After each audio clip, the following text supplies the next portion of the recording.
What's up, people? Welcome back to another episode of Stars and Garters. I'm Katie Bennett, and today I have another Rewatching the MCU episode. And to be honest, the part that I'm going over in this part of the series, I think might be like the peak of the MCU. I mean, I don't think that's too controversial, but and I know I use the word peak a lot, but literally, I think this is the height of the MCU. The movies, at least. Shows are something else, but we'll get to all of that. But yeah, so I ended the last rewatching the MCU episode on Agents of S.H.I.E.L.D. Slingshot. So there was that, and then I finished the fourth season of Agents of S.H.I.E.L.D. And so that was I had talked about the fourth season, how it had switched to the AI and the life model decoys plotline, and then the whole I'm pretty sure I talked about the whole like Hydra simulation, the framework, and all of that. So the conclusion was, I mean, it tied everything together, and then it started the next season. So it wasn't too much to talk about. I'll talk more about this show, but I thought the season ended really well. It kind of tied everything together nicely, but it still has the thread of the Inhumans and the Inhuman hate that's going on, and it still has all of that. So, but I thought it tied the season together really well. I mean, Ada died, and they all got out of the framework. There was a ton of trauma, especially for Mac. I'm going to talk more about Mac when I talk about season 5 of Agents of S.H.I.E.L.D. Mac is incredible, but there was a lot of really good character development that they did with this whole arc and with the framework and everyone. Like some people having terrible lives and being impacted by that, like Fitz, but then like Mac, some people had really great lives in the framework and then they have to kind of reconcile with what that did to them. So I thought that the end of season 4 was really, really great, and I still really like the show, and I'm honestly, I don't know if surprised is the right word, but I guess I'm a little bit surprised that I don't know too many people who've watched it. I mean, again, surprised feels like a weird word because I don't think that a lot of people watched the ABC series. Is that what it aired on? All of those series in general? I could be wrong about that. But I mean, as compared to the people who watch the main MCU movies, I think there's not as many people who watched the series. So that could be why. But anyway, after that, I finally got to the point where I watched Spider Man Homecoming. And it's been way too long since I watched this because I mean, this I remember loving it. Like that's always I when I think of this movie, it's all positives and rewatching it like it didn't change any of that. It's still an amazing Spider-Man movie, and I think that the MCU really nailed Spider-Man honestly on when they really got into him. I mean, just Tom Holland's portrayal of Peter Parker is so well done. It just represents like the core of why lots of people loved him from the comics, because he's a kid, because he's nerdy, because he has kid problems, but he's also like this amazing superhero who goes through all these villains and things, and he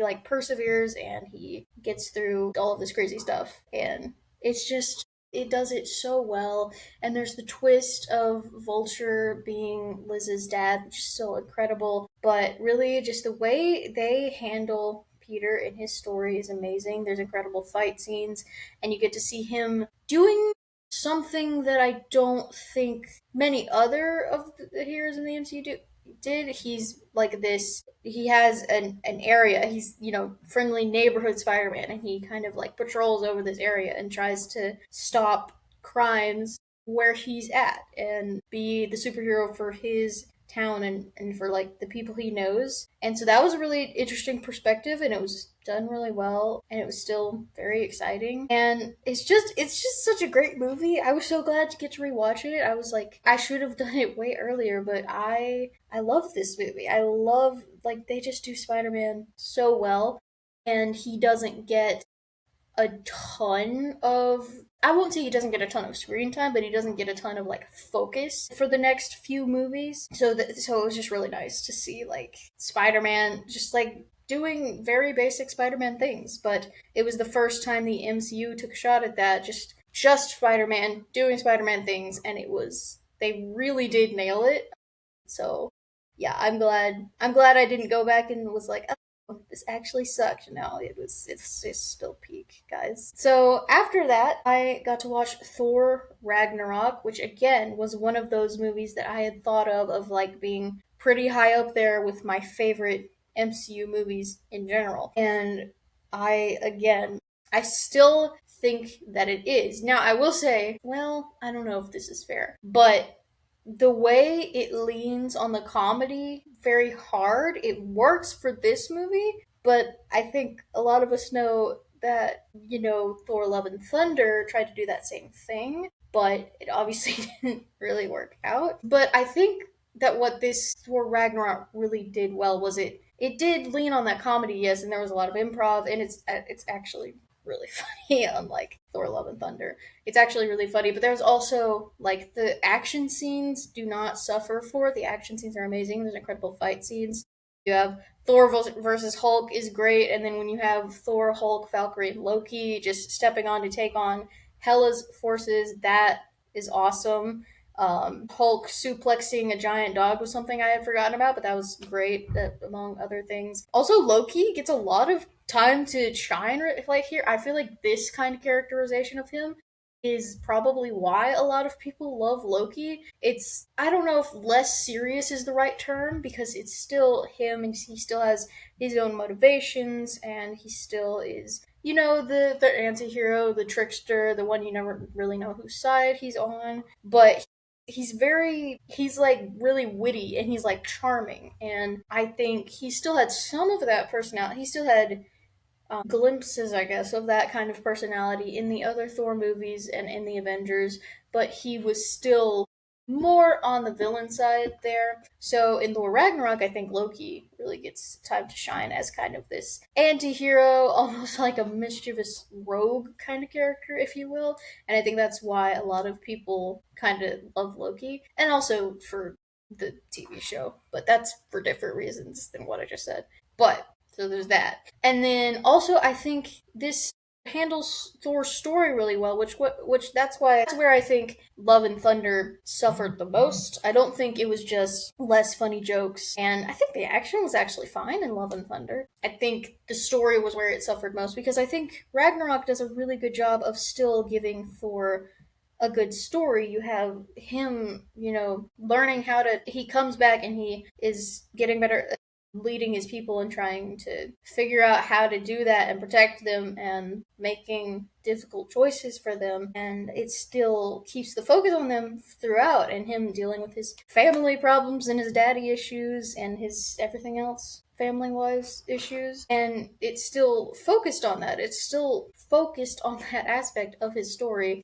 which I think Love and Thunder lost. And I'm talking about Love and Thunder a lot because I don't plan to go and rewatch it in this series. I'm already excluding some other series, so it's not like I do say I'm rewatching the entire MCU, so that's technically a lie, but I can do whatever I want, first of all, and one time watching Love and Thunder I think was enough times. So yeah, but Ragnarok honestly was just so good. It really, I mean, obviously it was the best Thor movie. Obviously that's an opinion, but I think it's an opinion that most people agree on.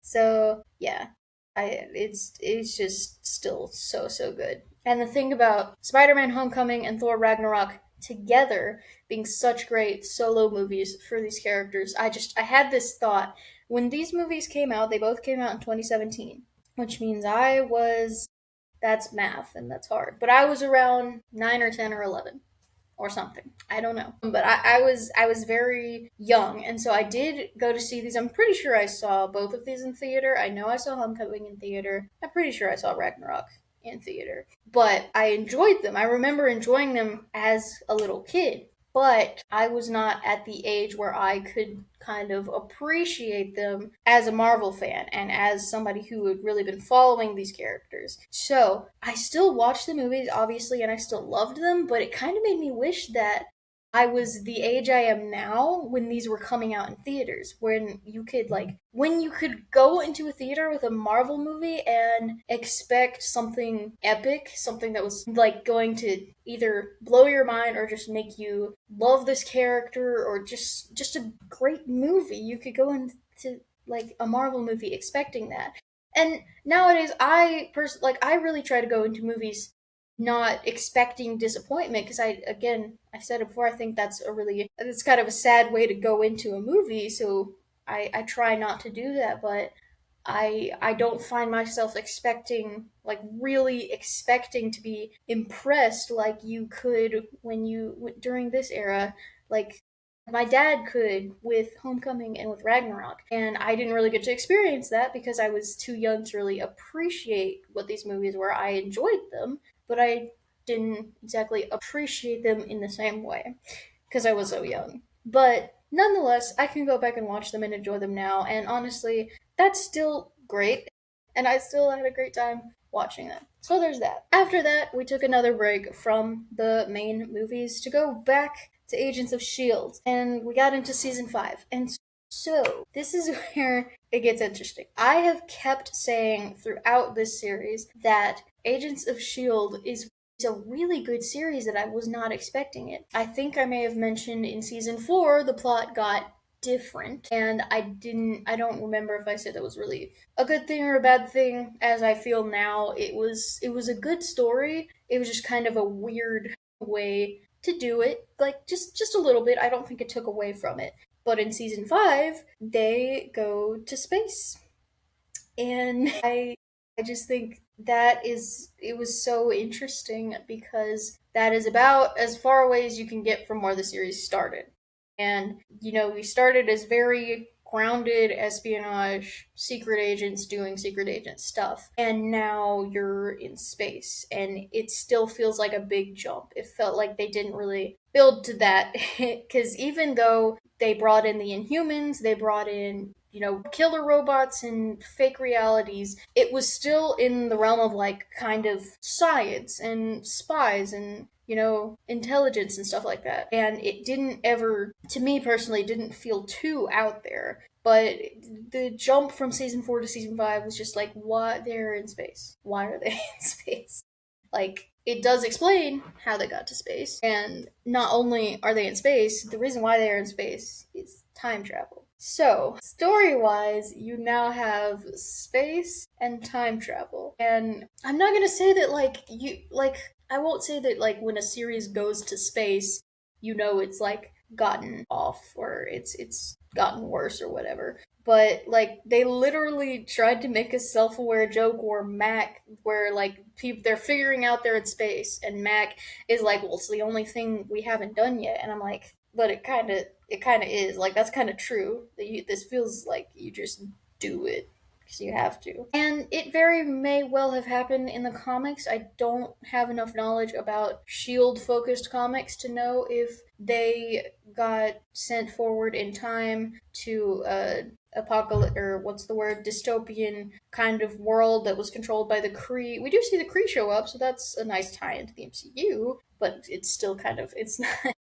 not quite justified enough to be for the, like, okay, that's from the MCU. That doesn't really save it. So, the thing is, I said before that for me, characters matter more than plot, but plot still matters. So, I do think that this season went down in quality because the plot got a little out there. It got I don't know if convoluted is the right word. It probably is because space and time travel. It did get a little convoluted, and there it was different, but the characters in this show are still so amazing and handled so well. So I did not necessarily stop enjoying it, was the thing. So you still have Sky, you still have her learning about her powers and facing inhuman, I mean, like, facing what it means to be an inhuman, which is different in the dystopian world. Like, inhumans are, like, basically bought and sold, so you still have that aspect of her character going through. You still have Fitzsimmons developing through this whole thing, and they finally get married in season 5, which I was so happy about. Like, despite, I didn't care in that moment, like, the space and the time travel. I was just like, Fitzsimmons got married. And that is what I have been waiting for 5 seasons, because they are such a wholesome couple, and I love them.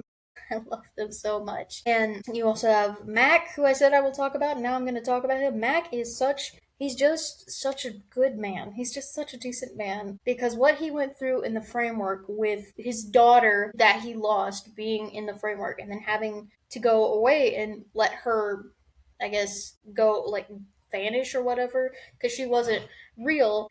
You do see him dealing with that, and you just like Mac at his core, he's a good father, he's a protector, he's strong, he loves Elena, he's just such a decent man, and his character is done so well. He's one of the few that's not a robot or inhuman or both or a genius. He's basically just muscle is like his function in the team.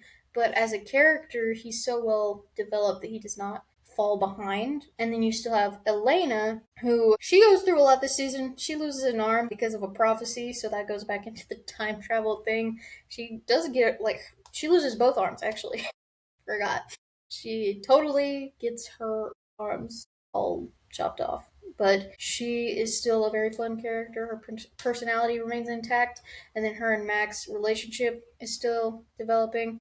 And then you also have Coulson. Coulson is still here, and Coulson, I haven't finished the season, but Coulson is dying. So that's interesting because he already died. So I hope they don't kill him again because that would. I don't know how effective that would be unless they did it really, really well and still made it meaningful somehow. But he's already died, so I don't know. I don't know if it would hit me too hard if he just died again. But you still have these characters, and you have they have these great, fascinating, well done relationships with each other. So that was still enjoyable to watch when it was character moments and bonds developing and character arcs. That was what kept me interested. The show did get a little out there plot wise. So it's interesting because I still like it. I just definitely like it less. I think the quality dropped in this season. But nonetheless, while the Agents of S.H.I.E.L.D. were in the future in space, there also was another probably not very watched ABC series. I think it was ABC. I'm not sure if that's correct, but I think it was. And that series was Cloak and Dagger. So I also did watch Cloak and Dagger. And this show, like, I wasn't expecting really anything. I just came in like this. I have no idea what this is about to be, but let's do it. I had kind of a vague fascination with these characters because I think their powers are cool, and that's pretty much it. I kind of had wanted to learn more about them, but it wasn't strong enough for me to actually go and read any comics or anything or watch this show. But it was next on my list, so I went and watched it, and I I didn't enjoy it for the most part, I'll go ahead and say. So basically, I think it does the characters of Cloak and Dagger, even though they're never called that, of Tandy and Tyrone. I think it handles those characters well in a lot of ways, and I think it does their powers well, and it makes it interesting how their powers are connected with each other's and how they're not just, teleportation and daggers of light. He can see people's fears and she can see people's hopes. They showed that very well and made it very interesting. But one, the and I don't want to say it's bad that it didn't feel as important and interesting action wise as a normal Marvel project because not all Marvel projects are supposed to feel the same way. But there was very little action in both of the seasons. There was not a lot of action there, and that's probably a personal preference thing. It wasn't as interesting. And in terms of plot, it in some places it did really good telling Tyrone and Tandy's stories about how she is dealing with the loss of her dad and then finding out that her dad was abusive to her mom after getting justice for him. And then Tyrone with him trying to get justice for Billy for the longest time and trying to get the cop who killed him brought to justice. And I think those stories were handled well occasionally, and sometimes it did tackle heavy subjects. And actually, it did well in that way sometimes. But where I think it really suffered were, first of all, when it started getting interesting with Tandy and Tyrone's stories and what they were going through and how they were handling it, it would sometimes just throw in vague spirituality. At first, it was vague spirituality, and then by the second season, it was full on just like voodoo. And so I was like, it really added nothing. It distracted from the plot because we have this character of Evita, and like literally, you could remove her from the story, and not only would it not do anything, it wouldn't not do anything, it would make it better. Because when she showed up and started doing random voodoo stuff, like I think you really just cheat. A lot of the time, it just cheated a moment where you could have made them earn, going to this certain place or unlocking this certain part of their powers. You could have made them earn that by developing as a character, but instead you were like, the voodoo happens, and now they can do it, and now they can go there, and she's gonna marry a voodoo spirit. Then it was like, okay, honestly, it made it boring and weird and uninteresting. And there was just this general bleak feel to the entire show almost the entire time. And I'm not saying that's always bad. I think heavy shows and movies can be good, obviously, but it felt unjustified for the most part. It was like it almost felt melodramatic, and maybe it was supposed to, but I didn't enjoy it. And I think that these characters are interesting enough. I think that Olivia Holt and Aubrey Joseph, I believe are their names. I think they did really good portrayals of the characters. I think their acting was very strong, but and I think so. I think there could have been a lot more done with these characters, but instead they were done like this, and I don't think it was very good. So yeah, that was Cloak and Dagger. That took a long time for me to watch, honestly, because like I didn't really want to go and watch it, but I did, and luckily after I finished Cloak and Dagger, well, next came a different movie. Next came Ant Man and the Wasp, and but I was still definitely more excited for that than Cloak and Dagger. So, next I watched Ant Man and the Wasp, and I won't say it was like a super top tier Marvel movie, but it's still definitely a decent movie, and it just cemented the idea that I have about Ant Man that I've been saying from like for a while now, that Scott, I love Scott. I think he's a great character. I think he's a great father to Cassie, and I think he's a great partner to Hope. But he's not a good superhero. He's like, he gets the job done, clearly. He wins in this movie, but he's not, that is not what he should be doing. He should be focusing on being a father to Cassie. And I think that's, at least in this movie, that's what he wants to do. But he got dragged into it and helped because of Hope, which is fine. And I don't think the movie suffers for it. It's just like funny to me that he keeps getting dragged into this stuff where he really should just be allowed to like focus on Cassie and focus on being a father because he's a great father. And the Wasp is an awesome superhero, actually. And I forget she actually, the action scenes in this movie are really cool, and they do some really fascinating things. I think even more so than the first Ant Man movie. And a lot of her action scenes are like some of the coolest stuff. And so she's pretty good at this. I mean, she's been doing it longer than he has, but she also doesn't have a child like he does, and she doesn't have these other commitments. So it's interesting to see that. And I'm not saying that as like a critique of it. I'm just saying that's something I notice and it's interesting to me. And then it also has like the first big foreshadowing for what happens at the end of Infinity War. So that's certainly interesting. And then we also have Ghost, who I already like the first time I saw this movie, I Ghost was my favorite character, and she has very interesting powers and an interesting backstory, and this was her introduction, so I really like that, and I think she was great in Thunderbolts, which I will be watching again later. But yeah, solid movie. It like because these characters aren't particularly the most interesting to me.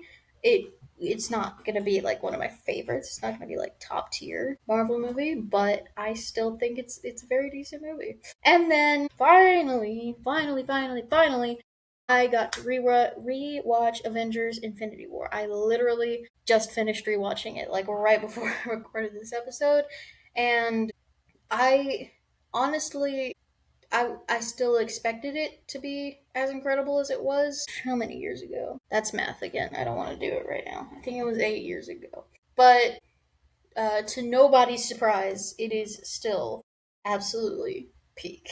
Um, and I just I was so happy. Like I was genuinely enjoying myself so much rewatching this, and I love that it can do that every single time you rewatch it.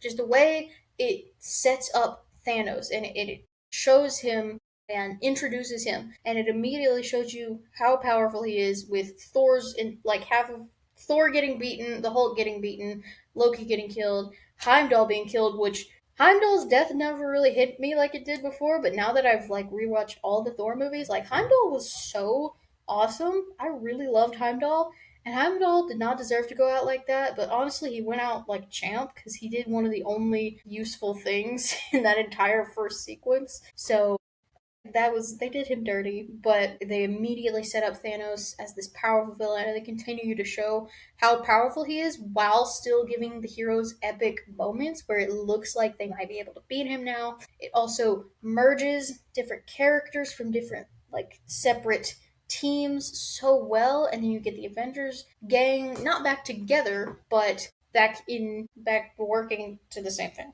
I mean, the Avengers don't get together, but you know what I mean. You get to, oh my goodness, the fight scenes are so awesome. I mean, especially because you know I'm gonna shout out the Wanda and Okoye and Scarlet. No, Wanda and Okoye and Black Widow versus Proxima Midnight because you know I have to, and that was a really nice moment. But also that was a great fight scene. I mean, like I just really loved Wanda in this movie because I mean I probably would have said my favorite character in this movie was Spider-Man just because I love Spider-Man and he still continues to be very well characterized and very well portrayed here. But honestly, Wanda did so much in this movie and she was so important, and like I might she at least in this last rewatch she was definitely my favorite character there because she almost, I mean a lot of them almost save it, but she almost destroys the Mind Stone, and it was also very important for her character because what she had going on with Vision. So she is just super awesome in this movie, and I mean they just keep everyone, the character writing is just so well done for everyone, and you have these people meeting and the interactions are amazing, and then just specifically the moment where everyone does get dusted. I forgot because I hadn't seen it in a while, but like that moment is just so well done and written because you just see, you know, the realization kind of slowly sets in, and then you understand what's happening, but still you see how the characters react completely differently because some people don't even realize it's happening. Some people are clearly afraid, like Spider-Man. Spider-Man's death always hits super hard because he's still just a kid and he clearly understands what's happening and he's very scared. And then you have Tony's reaction, which is super sad. And then you have like Wanda. I had never clocked this before, but Wanda, like honestly, looks ready. She looks okay with it at this point, which is terrible because Vision has just died. So she's like, okay, and she's like, okay, whatever. And it just ends on that note and them losing, and it was just so well done, and I think it's quite obviously one of the best movies Marvel has ever put out, and I would gladly rewatch it again right now, honestly, if I had more time. But yeah, and I ended it there because I think that's a pretty good spot to end it. Just honestly, Marvel, the movies specifically, which is what everyone watched, but they were really doing well here. They were handling characters very well, and their stories and action scenes and everything. It was a good time. It was a good time to be a Marvel fan. So yeah, next I this the next stuff I will be watching, it will be a lot of Agents of Shield because a lot of Agents of Shield, the final two seasons take place during the blip. That's what they call it, during the blip, and so that'll be actually really interesting. I'm actually pretty excited to see a perspective that's actually during the blip. I think that'll be really interesting. And then of course I'm hyped for Endgame, which is probably the main thing because I definitely want to watch Endgame again. But yeah, that has been part three. Thank you guys so much for watching. Make sure to tell me what was your favorite movie in this era? Do you think this era is also peak as I do? And make sure to follow and subscribe. Make sure to share this with your friends, and I will see you guys next time. Bye bye.